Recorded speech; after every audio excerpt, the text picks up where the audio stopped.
C'est l'heure de votre principale édition de l'information sur la télévision du futur, mais d'abord le sommaire. De grâce divine, nous en parlerons dans ce TV+ ce soir. C'est cet enfant, âgé d'1 an, atteinte d'hydrocéphalie depuis sa naissance. Ses parents désœuvrés et sans revenus appellent à l'aide. Dans ce journal, nous écouterons la jeune mère âgée de 16 ans. Société, la journée mondiale anti-contrefaçon célébrée ce 24 juin. Une date qui n'a donné lieu à aucune manifestation à Libreville, mais compte tenu de l'ampleur du phénomène décrié, la rédaction de TV+ a rencontré certains commerçants et acheteurs de ces produits qui en ont parlé à cœur ouvert. La société civile gabonaise, réunie en assemblée générale ce matin au stade de basketball d'Awenji, rencontre à laquelle participait le mouvement dynamique unitaire. À l'issue de ces assises, la libération de Marcel Libama a été exigée, faute de quoi les examens pourraient tout simplement être boycottés. Voilà pour le sommaire, le développement dans quelques petites minutes. Mesdames, Messieurs, bonsoir et merci de nous faire confiance pour vous informer dans le cadre de cette principale édition du jour sur votre télévision, la télévision du futur. En ouverture, nous mettons le cap sur le volet social. Nous présentons le cas de cet enfant d'à peine 1 an. Elle s'appelle Grâce Divine et souffre d'hydrocéphalie, cette maladie qui se caractérise par la grosseur de la tête et l'atrophie du reste du corps. Vous vous souvenez, la semaine qui s'achève, elle a été présentée sur les antennes de la télévision du futur. Aujourd'hui, sa jeune mère la ramène et présente sa situation. Reportage. Ce visage ne vous serait plus méconnu, bien que traduisant continuellement la douleur. Le bébé Grâce Divine, atteinte d'hydrocéphalie, est passé sur les antennes de TV+ au courant de la semaine qui s'achève. Sa mère, élève et sans revenu, avec un cœur meurtri, présentait le cas de sa fillette, priant les personnes de bonne volonté à lui venir en aide pour financer l'intervention chirurgicale de cette dernière qu'elle présente à nouveau. Elle s'appelle Grâce Divine. Elle a 1 an. La première fois, on a opéré l'enfant. On n'a pas pu payer l'opération parce que ça s'élevait à 1,7 million. Donc, on doit la clinique encore jusqu'à présent. La deuxième opération s'élève à 2,7 millions aussi. 2,7 millions francs CFA suffisent pour sauver la vie de cet enfant, montant dont ne peut disposer cette mère qui d'ailleurs dit sa reconnaissance à certains. Il y a au moins 2 personnes qui ont commencé à réagir. Mais maintenant, il n'y a plus personne. Et s'il vous plaît, je vous demande de m'aider. Aidez-moi, s'il vous plaît. Aidez-moi, j'attends votre aide. On parle des millions et je n'ai rien. Aidez-moi, s'il vous plaît. Au moins de 2,7 millions. Aidez-moi, s'il vous plaît. C'est depuis l'âge d'1 mois qu'on devait l'opérer. Si on avait fait l'opération depuis l'âge d'1 mois, je pense que ça ne devait pas arriver. Mais malheureusement, je n'avais pas de moyens. Rien qu'élève, son père ne travaille pas. Et cet enfant compte sur vous pour sa survie. Aidez-moi, vous qui êtes de bonne volonté, s'il vous plaît. Je n'ai personne, je suis orpheline. Aidez-moi, s'il vous plaît. Aidez-moi, je compte sur vous pour la guérison de mon enfant. Aidez-moi, s'il vous plaît. Je remercie les 2 personnes qui ont réagi. Merci, que Dieu vous bénisse. Merci d'avoir appelé, d'avoir été attentif à ma situation. Aidez-moi, s'il vous plaît. Mon enfant n'attend que vous pour lui sauver la vie. Tels sont les mots balbutiés par cette adolescente, fatiguée de pleurer face à son enfant. Pour toute aide, prière de composer le 06 80 56 07 ou le 04 60 10 15. Votre geste pourrait participer à l'avenir radieux de cet enfant. Parlons de toute autre chose à présent, présentant le canal d'évacuation du quartier Plaine-Oreti, qui est toujours aussi obstrué avec les déchets plastiques de toute nature et de hautes herbes. La population environnante s'interroge, elle se demande à quand justement le réaménagement du dit canal. Reportage. De hautes herbes, des déchets plastiques de toute nature, de la boue et naturellement des eaux usées et stagnantes. Le décor est ainsi planté au canal de Plaine-Oreti, où la population environnante est victime d'inondations en saison pluvieuse. Je vois un canal complètement sale et vraiment, c'est pas bon pour la santé en tout cas. Enfin, souvent il y a des pluies fortes, et même moi, je ne suis pas très loin de là, mais quand même, quand il y a ces pluies-là, il s'avère que même nous n'arrivons pas à sortir le matin, c'est difficile. Et là, c'est parce que c'est quand même dans un lot. C'est un cadastre assez quand même bien, ça c'est bien. Sauf qu'il y a des populations, mais malgré cela, il y a des populations qui sont là, qui vivent très mal, s'inonder. Il y a des lits qui sont mouillés, des habits, des meubles. Et vraiment, c'est pas facile. Pas très loin, juste à côté là, c'est toujours comme ça que ça se passe. Impossible de se mouvoir ici lorsqu'il a plu, les eaux allant jusqu'à noyer cette passerelle offerte à la population en 2014. En saison sèche comme c'est le cas, pourquoi ne pas engager les travaux de réaménagement du dit canal? Le canal, ça fait longtemps que la mairie est passée par là. Ça doit faire maintenant plus de 6 mois comme ça. On ne les a pas vus. Ils étaient là un moment, ils ont essayé un peu d'assainir. Mais apparemment, ça n'évolue pas. Ils assainissent et puis, bon, après un temps, il y a toujours la même chose, quoi. Plusieurs maisons inondées et des murs écroulés du fait du débordement des eaux. Les travaux de ce canal sont un impératif selon les habitants environnants qui redoutent la prochaine saison des pluies. Toujours en rapport avec l'environnement, parlons à présent de l'insalubrité qui regagne du terrain à Libreville malgré la présence par endroits de quelques agents de l'entreprise en charge de la collecte et même du traitement des ordures ménagères dans la cité. Reportage Priska Ntsam et Serge Dizombo. Plusieurs jours déjà que la société en charge de collecter les ordures ménagères aurait repris du service. Seulement, les foyers d'insalubrité sont toujours persistants dans certains quartiers de la capitale, des quartiers où la population dit vivre une sorte de discrimination. Ça fait de cela une semaine que Averda a repris les travaux, mais ce que je remarque, c'est que ils sont plutôt là où vivent leurs parents. Je ne sais pas si c'est leurs parents, parce que quand j'arrive dans un coin comme Angondje, je trouve là-bas c'est propre. Mais quand j'arrive chez nous, ici, là, dans les bas quartiers, ils ne veulent pas faire du travail. Ou bien, ils sont maintenant pour certaines personnes et d'autres doivent mourir, je ne sais pas. Une reprise de service salutaire, mais assez timide, qui est interprétée par les Librevillois comme un essoufflement ou une insatisfaction de la dite société. Depuis là, ce n'est plus pareil, parce qu'on constate maintenant que peut-être aujourd'hui il travaille, demain il n'y a personne. Que comprendre de ce 2 poids 2 mesures? La société de collecte d'ordures observerait-elle une sorte de service minimum? Après le volet social consacré à ce TV+, ce soir, mettons le cap sur l'éducation et rendons-nous au CS Léon Badeux. Là-bas, les responsables ont tout simplement décidé d'organiser une manifestation dont le but premier est de récompenser les meilleurs élèves de l'année académique 2016-2017. Arnaud Monza faisait partie des invités. Des tableaux d'honneur pour une quinzaine d'élèves. C'est une fourchette de meilleurs élèves qui a été à l'honneur ce samedi. Des sésames pour des moyennes allant de 14 à 18 sur 20 pour tous les niveaux. Au finish, un seul sortira du lot, un élève de 4e visiblement content, avec un père fier de son fils. Un sentiment de joie et de satisfaction. Je crois que pour moi c'est une consolation de la part du Seigneur. Je dirais tout simplement que l'éducation de l'enfant ne commence pas après 10 ans. Chez nous on dit on ne redresse pas un arbre qui a déjà 10 ans. Et cela commence depuis le premier mois.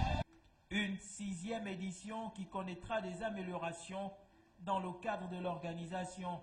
La chef du CS Léomba 2, qui n'est pas à ses premières récompenses, entend pérenniser.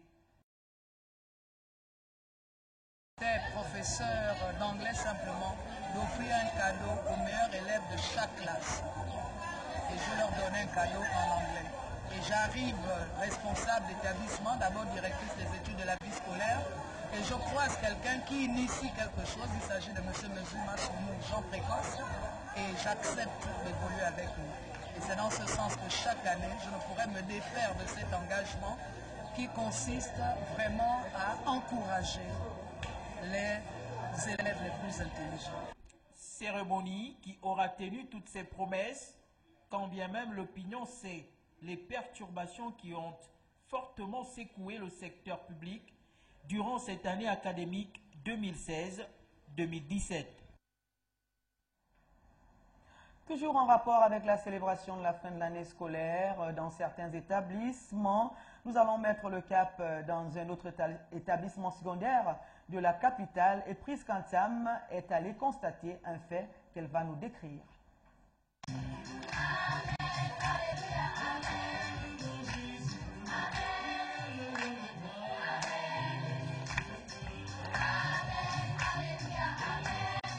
Une manifestation taillée sur mesure pour les élèves du lycée confessionnel Sainte-Marie à l'occasion de la remise des bulletins de fin d'année, des récompenses pour leur effort, 13 de moyenne pour la classe de terminale et 16 pour la classe de 6e, une remise de prix qui fait suite à une messe de bénédiction, moment pour le Monseigneur de féliciter aussi les enseignants de cet établissement. Chers apprenants de la 6e en terminale,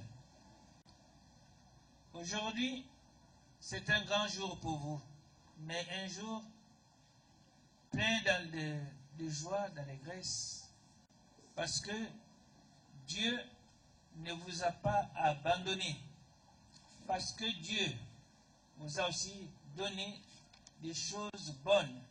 C'est pour avoir l'intelligence, acquérir l'intelligence, le savoir-faire, le savoir-être, que chers jeunes, vous êtes ici au collège et lycée Sainte-Marie.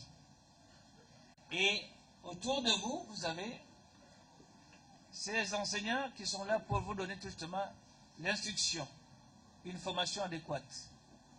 Et en cela, nous bénissons aussi le Seigneur pour le travail qu'il fournisse dans ce lieu, du donner, du recevoir. Une année scolaire certes perturbée, mais qui n'a pas empêché à certains élèves de donner le meilleur d'eux-mêmes. Parlons à présent d'une promesse du gouvernement, promesse non tenue concernant le salaire des enseignants qui, après leur mouvement de grève, ont tout de même mis un peu d'eau dans leur vin. Aujourd'hui, beaucoup ne perçoivent pas toujours leur salaire. Nous allons d'ailleurs écouter un membre de la CONACYCED qui réagit au micro d'Arnaud Monza. Au niveau de la solde, hier et aujourd'hui, pour vérifier le rétablissement des salaires, parce que au niveau de la direction centrale des ressources humaines du ministère de l'Éducation nationale, et par rapport au passage des 3 ministres devant le président de la Cour constitutionnelle, le ministre de l'Éducation nationale, le ministre de la fonction publique et celui du budget, qui ont rassuré Madame le président de la Cour constitutionnelle que les salaires devaient être rétablis et que tout était déjà fait. Mais nous sommes allés vérifier sur place. Nous nous rendons finalement compte que les ministres n'ont pas dit la vérité au président de la Cour constitutionnelle parce que les salaires ne sont pas toujours rétablis. Donc, mon intervention, c'est pour interpeller non seulement Madame le président de la Cour constitutionnelle pour qu'elle continue de mettre la pression sur le gouvernement qui n'arrive pas à honorer sa parole, mais aussi pour dire que les enseignants ne peuvent plus attendre, ils ne peuvent plus supporter parce que nous avions officiellement repris les cours depuis le mois de mai. Donc il y a déjà le mois de mai qu'on doit aux enseignants. Et voilà, nous sommes en fin juin. Je ne parlerai pas d'autres mois qui feront certainement l'objet d'une autre procédure. Mais ça fait 2 mois et c'est anormal que les salaires des enseignants ne soient pas rétablis. Et par rapport à cela, il y a des démarches qui vont être menées, certainement. Les enseignants vont s'organiser à se retrouver massivement au niveau de la solde, au niveau du ministère du budget, parce que nous ne pouvons plus longtemps continuer à accepter que des pères et des mères de famille soient précarisés. C'est pourquoi nous demandons à ceux qui sont en charge du dossier du rétablissement du salaire, notamment les agents de la solde, qui ont bel et bien reçu le document envoyé par le ministère de l'Éducation nationale, parce que nous avons vérifié, de tout faire, parce que c'est juste une question de secondes. C'est l'homme qui manipule la machine. Ils sont prompts à suspendre le salaire, mais nous ne comprenons pas quelle est cette lourdeur-là, finalement, qui habite les agents de la solde pour pouvoir les rétablir. Parce que si les salaires ne sont pas rétablis, je pense que des actions légales vont être menées, et même les examens qui pointent à l'horizon, je ne sais pas quelle suite on peut prévoir par rapport à ces examens, et surtout que nous avons encore un autre problème, c'est l'arrestation de Marcel Libama. Avant de poursuivre avec l'actualité de ce TV+, ce soir, ayons une pensée particulière pour ses compatriotes. D'abord, Bertrand Zibi Abégué. Cela fait 299 jours que cet ancien député du Parti démocratique gabonais a été arrêté par les éléments de la Direction générale des recherches. C'était le 31 août 2016 au quartier général des Charbonnages. Il est actuellement en détention et de manière jugée arbitraire à la prison centrale de Libreville. Situation identique pour cet autre compatriote. Il s'agit donc de Landry Washington Amiang, qui est aussi depuis plusieurs mois gardé dans les geôles de la prison centrale de Libreville. Sa famille attend toujours sa libération. Parlons à présent de cette grande assemblée générale conjointe de la société civile et dynamique unitaire. À l'ordre du jour, dresser le bilan et faire le point de l'incarcération de Marcel Libama. Ils ont donc décidé, j'entends les membres de Dynamique Unitaire et CONACICED, de boycotter les examens de fin d'année. Nous allons écouter cette réaction de Simon Don Edzo, qui est au micro d'Arnaud Monza. Depuis 2016, nous constatons que le gouvernement arrête, surtout l'administration arrête, de façon systématique les membres de la société civile. Et curieusement, c'est toujours les membres de Dynamique Unitaire qui sont arrêtés. À cela s'ajoutent d'autres de la société civile comme Zibi, Bertrand et George Washington et tous les autres qui sont emprisonnés jusqu'à aujourd'hui sans jugement. Et quand on les libère, on ne prononce aucun jugement à leur encontre pour dire que vous avez commis telle faute et qui vous a permis d'être emprisonné. Et comme cela ne suffit pas, cette année scolaire, nous avons décidé de mettre de l'eau dans le verre de vin en décidant d'observer seulement que le lundi, un mouvement de colère, de contestation, parce que le gouvernement ne veut pas ouvrir les négociations avec les organisations syndicales qui sont en grève. Alors, on a commencé à arrêter encore nos amis. Cyprien Mungouli a été arrêté à Tchibanga. Et quand Cyprien sort, c'est Libama Marcel qui le remplace. Et tous ont pratiquement les mêmes motifs. Outrage à magistrat, ainsi de suite, déni de, je ne sais pas tout. Mais tous ces délits-là qu'on est en train de les accuser. Mais on voit beaucoup plus en République gabonaise. Les journaux écrivent qu'il y a des gens qui détournent plus de 200 milliards. Ils ne sont pas inquiétés. Mais pourquoi quelqu'un dont on dit qu'il a dit un mot déplacé pourrait toujours envoyé en prison? Nous dénonçons tout cela et nous disons que la prison n'est pas le meilleur endroit pour conscientiser l'homme. Autrement dit, ça radicalise beaucoup plus. Donc, nous demandons la libération de Marcel parce que nous constatons que c'est une simple provocation pour que les examens ne se déroulent pas. Alors, ceux qui sont à l'origine de cet emprisonnement-là sont contre l'organisation des examens. J'en appelle aux parents d'élèves, aux élèves, à la communauté nationale et internationale, que l'acte que nous avons décidé d'engager à partir de ce jour c'est-à-dire celui du boycott des examens, si Marseille n'est pas libéré, nous ne l'avons pas fait de gaieté de cœur, on nous a obligés à le faire parce que c'est une provocation de plus. Et comme c'est une provocation, toute la société civile va s'engager à ce que les examens ne se déroulent pas, que les parents d'élèves et les élèves prennent déjà leurs responsabilités pour demander aux auteurs de ces actes de cesser de court-circuiter, d'emprisonner les gens sans cause. Parce que nous ne sommes pas des sujets, nous sommes des citoyens gabonais comme tous les Gabonais. Ça, c'est le message que l'Assemblée générale envoie à l'encontre de tous les enseignants, de toute la société civile et au gouvernement pour qu'on cesse la provocation. Nous ne voulons plus être provoqués. Nous sommes des Gabonais et nous ne sommes pas que le Gabon brûle. Que ceux qui sont pour que le Gabon brûle restent dans ce contexte. Mais nous disons, nous n'allons pas nous taire.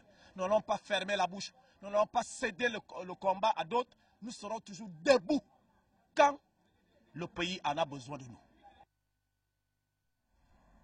Après de longs mois de revendications, le syndicat national des petites et moyennes entreprises obtient enfin la formation de ses agents, formation tant réclamée, d'où cette signature de convention entre les PCA et le ministère des petites et moyennes entreprises. Reportage signé Arnaud Monza et Guy-Serge Dinzambo. Signature des parts-affaires. L'école de préparation aux carrières administratives et le ministère des PME convergent vers un mariage de raison. Une revendication listée dans le cahier de charges du syndicat national des petites et moyennes entreprises. Une bataille gagnée pour la chef du syndicat.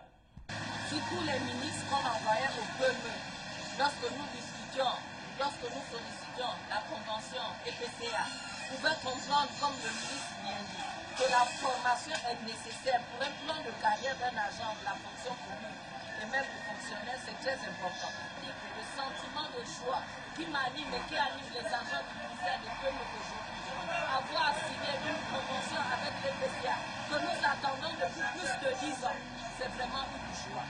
Nous sommes des partenaires, nous ne sommes pas des ennemis, comme beaucoup d'aucuns peuvent le penser, que lorsque le syndicat réclame et propose que c'est devenu un des sujets tabous, c'est devenu des ennemis, les signes sont devenus à battre. Mais le ministre bien dit comprend bien la logique de ce que nous voulons, et ce que nous voulons faire, ce que nous attendons. Nous voulons changer notre administration par sa voie. Ainsi, les agents bénéficieront dorénavant de formations pour être plus compétitifs. Seulement, d'autres préalables sont encore en souffrance, ce que Chantal Makosso et les membres du syndicat entendent obtenir. Parlons à présent de la journée mondiale anti-contrefaçon célébrée ce 24 juillet, une date qui n'a donné lieu à aucune manifestation à Libreville, mais compte tenu de l'ampleur du phénomène décrié, la rédaction de TV+, a rencontré les vendeurs et acheteurs de ces produits. Nous allons écouter et suivre ce reportage de Priskansam. Voilà 20 ans déjà que la journée mondiale anti-contrefaçon a été instituée par les Nations Unies dans le but de sensibiliser le grand public. Seulement sur les marchés, le problème est encore plus criard. Il atteint des proportions inquiétantes. La contrefaçon touche plusieurs domaines à la fois, l'industrie de luxe, les pièces automobiles, l'habillement et accessoires, la téléphonie mobile, les médicaments, la parfumerie, bref, tout y est au grand bonheur des commerçants qui sont fiers de présenter sur leur étal des grandes marques.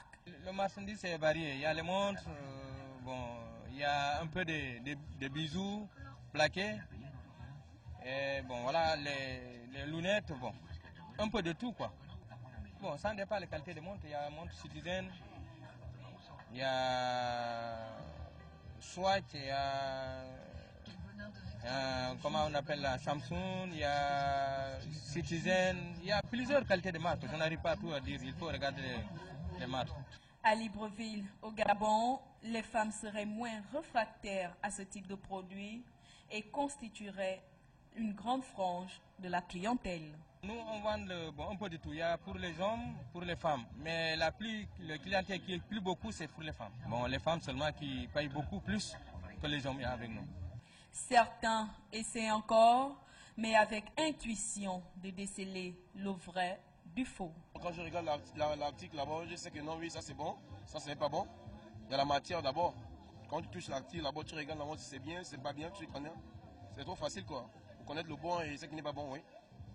Le téléphone, c'est un peu compliqué parce qu'il y a beaucoup de choix. Le premier choix, le deuxième choix, le troisième choix, c'est un peu compliqué aussi. Mais on connaît. Le connaisseur connaît. Il y a la qualité quoi. La qualité du téléphone. Il y a le chinois, il y a l'original. Mais quand tu regardes le téléphone, tu connais que c'est le bon, que c'est pas le bon. Malgré les nombreuses campagnes de sensibilisation, la contrefaçon est toujours présente, étant à devenir omniprésente dans nos espaces commerciaux. Des copies de tout qui manquent de qualité et qui occasionnent d'énormes déficits aux entreprises d'origine. Mais le plus dangereux reste la contrefaçon des médicaments. À l'étranger, d'abord au Chili, pour la première fois, des excuses officielles ont été adressées au peuple indigène depuis le sommet de l'État. La présidente socialiste Michelle Bachelet leur promet un ministère et un vaste plan de développement. Reportage de nos confrères de la chaîne étrangère internationale. Depuis des décennies, ils réclament la fin des discriminations et la restitution de leurs terres. Les Mapuches sont la plus grande communauté indigène du Chili. Pour la première fois, des excuses officielles leur ont été adressées depuis le sommet de l'État. La présidente Michelle Bachelet leur promet un ministère et un vaste plan de développement. Nous avons échoué en tant que pays, a-t-elle déclaré. C'est pour cette raison qu'aujourd'hui je veux solennellement et humblement demander pardon au peuple mapuche pour les erreurs et les horreurs commises ou tolérées par l'État dans nos relations avec eux et leur communauté. Les 600 000 mapuches sont originaires de la région d'Araucanie, essentiellement occupés par les compagnies forestières. Leurs protestations ont longtemps été réprimées. Il reviendra à un comité interministériel de gérer la question des terres. Au Yémen, des habitants et des combattants qui recherchent les victimes parmi les ruines. Des scènes devenues tristement banales depuis mars 2015, quand le conflit a éclaté entre les rebelles Houthis et la coalition internationale menée par l'Arabie saoudite. Des maisons et des immeubles éventrés par les bombes, des habitants et des combattants qui recherchent les victimes parmi les ruines, des scènes devenues tristement banales au Yémen depuis mars 2015, quand le conflit a éclaté entre les rebelles Houthis et la coalition internationale menée par l'Arabie saoudite. Le bilan des combats dépasse les 8000 morts, dont une cinquantaine ce mois-ci, sur des marchés touchés par des missiles. Depuis plus de 2 ans que le conflit a commencé au Yémen, des marchés ont été frappés à plusieurs reprises, faisant des morts parmi les civils. Nous rappelons que les attaques aveugles disproportionnées contre des cibles civiles comme les marchés sont interdites par le droit humanitaire international. Le pays est aussi en proie à une épidémie de choléra qui a déjà fait 1265 morts, dont un quart étaient des enfants. Le pic de l'épidémie n'est pas encore atteint selon l'ONU, qui prévoit pas moins de 300 000 cas à la fin du mois d'août, sachant que toutes les provinces du Yémen sont touchées. Et la page éphéméride de ce TV+ ce soir, d'abord la citation du jour. Ne me dites pas que ce problème est difficile. S'il n'était pas difficile, ce ne serait pas un problème. Cette citation est du maréchal Ferdinand Foch. Le proverbe du jour, le remède est pire que le mal. Demain, nous serons bien le dimanche 25 juin 2017. Nous serons le 176e jour de l'année. Il en restera 189 avant le 1er janvier 2018. Nous serons à la fin de la 25e semaine. Demain, toutes les personnes qui se prénomment Prosper, Éléonore, Salomon, Laure et Nora méritent votre plus beau sourire. Et ce communiqué de la Direction Générale de TV+, au compteur 2830 jours, que le ministère de la Communication séquestre le matériel de TV+.